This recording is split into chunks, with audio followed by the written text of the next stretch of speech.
instant ASMR. Vous avez été plusieurs à me poser des questions, donc j'ai largement de quoi faire une vidéo. On commence tout de suite. Comment vas-tu maintenant entre le Covid et le fait d'avoir arrêté ton métier?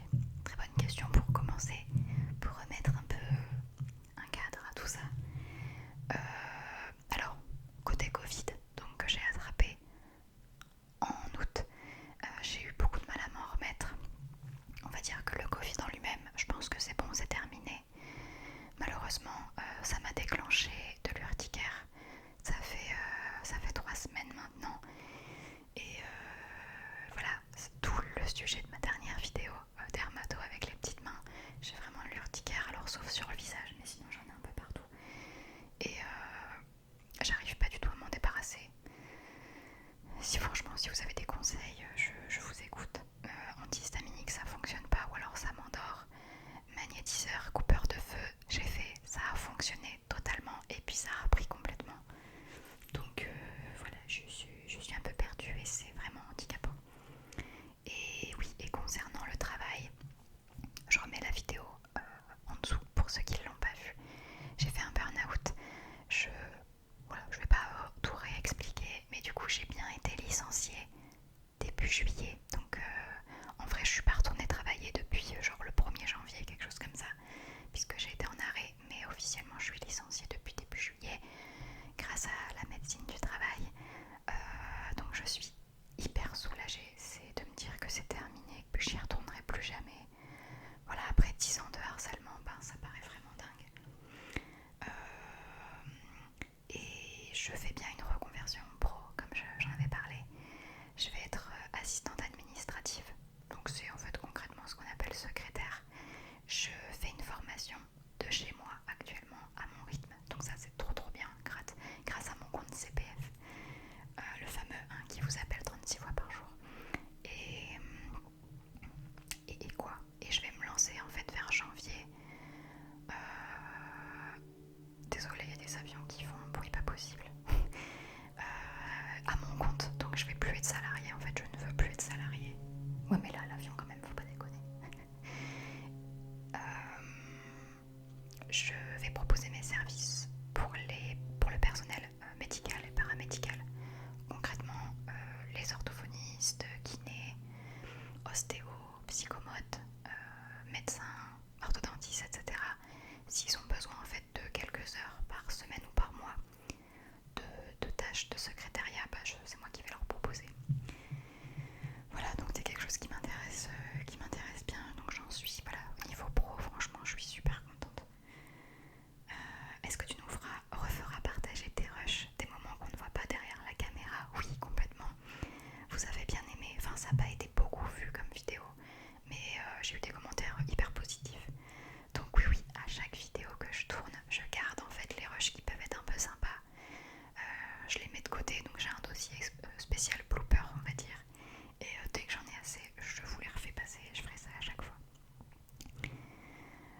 Coucou, des projets dans ta vie perso et dans ta vie pro. Alors vie pro, j'en ai parlé. Et vie perso, oui. Des projets, le prochain, pardon je tousse, ça va être en octobre. Je vais aller à Disneyland Paris pendant 2 jours avec ma petite famille. En fait si, je me rends compte qu'il y a beaucoup de Disney. Au fin avril, début mai, on a un gros voyage en Floride pour faire Disney World. Voilà, Disney World pendant 2 semaines. Moi je l'ai déjà fait, mais ma fille non, donc ça va être trop bien. Puis après il y a les anniversaires, Noël qui arrivent aussi entre temps, j'adore cette période de l'année. Pour ma part, je voudrais juste savoir comment tu te sens en ce moment et quels sont tes projets pro. En fait, voilà, j'y ai répondu. Et donc, ouais, comment je me sens pas franchement en temps de scie. Quand je suis assez en forme pour tourner une vidéo, tout va bien. Quand je suis amorphe parce que les médicaments pour l'urticaire me cassent complètement, ça va pas. Donc, ouais, vraiment en temps de scie. Je suis dégoûtée de pas être régulière dans mes vidéos sur YouTube, surtout. Es-tu mariée? Oui, je me suis mariée en 2014. On se connaît depuis qu'on a 19 ans. On a 32 ans actuellement. Et des enfants? Oui, j'ai une fille qui va avoir 5 ans là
donc c'est là que je me suis lancée et avec mon visage aussi du coup parce que j'ai passé ce cap de j'ai pas envie de montrer ma tête. Maintenant je suis plus dans une optique où j'en ai rien à faire. Et voilà. Quelle est ta couleur préférée? Bleu et rose. Quel est le trigger que tu détestes? Juste, je regarde vraiment pas de vidéos où on mange devant la caméra et j'en ferai pas. Voilà, je peux pas dire que ça m'horripile, mais juste pour moi c'est une autre catégorie d'ASMR qui m'intéresse pas, ça me dérange. Par contre, il y a deux choses que vraiment je commence à plus supporter en ASMR et où vraiment je commence à faire un tri dans mes abonnements. C'est les vidéos trop courtes qui font 10 minutes. Franchement, j'en peux plus, je trouve que c'est abusé. Et les pubs, la pub en fin de vidéo, parce que moi je m'endors avec l'ASMR et la pub du coup bien forte puisque YouTube les met en volume fort quand ça te réveille là alors que t'as fini ta vidéo, que t'es tout détendu, ça je peux plus. Donc je ne regrette pas du tout d'avoir enlevé mes vidéos, mes pubs en fin de vidéo assez rapidement parce que moi je le supporte plus chez les autres. Et c'est dommage parce qu'il y a des chaînes qui sont vraiment super, mais je regarde plus les vidéos à cause de ça. Et si vous vous demandez par rapport à YouTube Premium, moi je paye pas, je vais pas payer un abonnement pour YouTube Premium. Enfin, à l'époque, YouTube il n'y avait pas de pub et c'était gratuit. J'ai pas du tout envie de payer pour de payer. En plus, je trouve que c'est super cher pour juste pas avoir de pub. Non, non. Quel est ton animal préféré? Le chat. As-tu d'autres passions, passe-temps? As-tu d'autres passions, passe-temps? Moi je suis plutôt très tranquille, donc je vais dire regarder des vidéos, pas la télé parce que je regarde pas la télé, mais regarder, allez, mon top 3 des reportages sur des faits historiques ou sur... ouais, ça peut être sur... ou par zone géographique, des choses qui me... comment dire, qui sont un peu mystérieuses pour moi. Ça peut être... il y avait un super reportage sur Netflix sur les dictateurs. Ça peut être un reportage sur les camps de concentration, sur la Corée du Nord parce que c'est vraiment très particulier, mais aussi sur les fonds marins parce que je trouve ça aussi très mystérieux. Après il y a toute la partie reportage sur les tueurs en série, les prisons, voilà, encore bien sombre, et les reportages sur le paranormal ou l'urbex, en général ça se recoupe. Voilà, ça va vraiment être mes types de vidéos préférés en tant que passe-temps. Après, bah, la musique, les voyages, tout ce qui est planifié des voyages. Quel est ton plat préféré? Je vais dire la tartiflette, mais aussi la fondue savoyarde, les pizzas et les burgers, les trucs bien gras. Quelles sont tes 3 chaînes ASMR préférées? Super dur d'en citer que 3. Je vais dire ASMR Glow parce que ça fait... je pense que j'ai quasiment découvert par sa chaîne. Et allez, je vais taper dans des françaises. Bah, Alinéa ASMR. Une fois j'ai rêvé qu'on allait faire comment on dit, une collab en vidéo. Et Alinéa et Kali. Mais il y en a évidemment plein d'autres. Quelle est ta saison préférée et pourquoi? Je parie sur l'été caniculaire sans clim, t'as raison. L'automne, il y a des anniversaires, pas de mon mari et de ma fille. C'est l'après-été, donc ça commence à rafraîchir, ça fait du bien. C'est la saison des plaids, du thé, des jolies couleurs, les couleurs dans la nature en automne, je trouve ça magnifique. Enfin, pour moi, c'est vraiment la meilleure saison de l'année. En tout cas, quand on habite dans le sud, parce que chez nous, il pleut pas tous les jours. Hein. Quand j'habitais dans le nord, c'était pas du tout ma saison préférée. Est-ce que tu comptes un jour ouvrir un Instagram lié à ta chaîne pour qu'on te suive plus quotidiennement? Alors pas du tout, je suis pas du tout dans ce truc là. Déjà je pense que c'est pas tout à fait ma génération, même s'il y a des gens qui ont mon âge et qui le font, mais moi montrer mon quotidien ça m'intéresse pas du tout en fait. Je trouve ça assez je trouve qu'on a tendance à montrer des choses qui sont pas vraies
personne.